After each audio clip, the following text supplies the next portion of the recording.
Well, he wasn't going to announce it, but obviously he did. Mad Dog Mattis for the Defense Secretary job. Look who's here. Lieutenant Colonel Ralph Peters joins us now. Ralph, do you know General Mattis? I wouldn't claim to be an intimate friend, but I've known him for about 15 years. Did some work for him. Have encountered him in various fora. Had dinner with him just to talk. And many times we've gotten together. And I'll tell you, Stuart, he is a flawless pick. Not just because he's a battle-hardened Marine, which he is.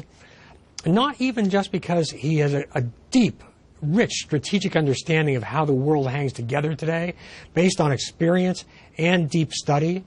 But above all, because he's a man of character, of admirable character. To use a Victorian term, a man of noble spirit, absolute integrity, and a public servant in the truest sense. And he didn't seek this job out. The job reached out to him. Now, as I understand it, he walked away from his job in the Defense Department in the Pentagon, or was forced out, I'm not quite sure which it was, because of disagreements with President Obama over the Iran nuke deal. The fact that he's back in as Defense Secretary suggests to me that Mr. Trump has every intention of walking away from the Iran nuke deal and ripping it up. Well, I don't think General Mattis would favor that right now, because there's a smarter way to do it. We don't want to alienate our allies by just tearing it up. So what we need to do is what Obama didn't: confront Iran, stand up to them. They don't take our sailors prisoner anymore. We don't allow them to run all over us in Syria and Iraq or Yemen or anywhere else. In other words, turn the tables on them, use strategic judo, hit them hard, make them be the ones that tear up the deal in a fit of pique, and then the allies stay on our side. But Mattis is a subtle thinker.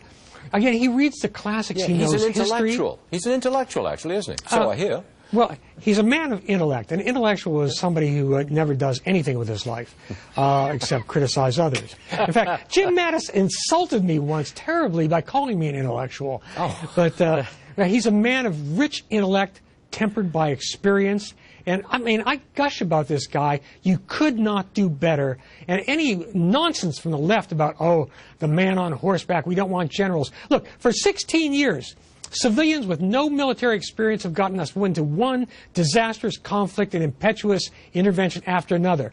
Maybe it's time to have a leader at defense who's seen his Marines die, who's seen them be gravely wounded, who knows the cost, who knows the Middle East, who knows the world as it is, not seen through rose-colored glasses or a partisan lens. And Ralph, who visits the families of fallen soldiers under his command. Ralph, well, I'm sorry I'm out of time. I wish I had more for this, because I like it. I like it. We'll see you later, Ralph. Good stuff. Thank you. Okay.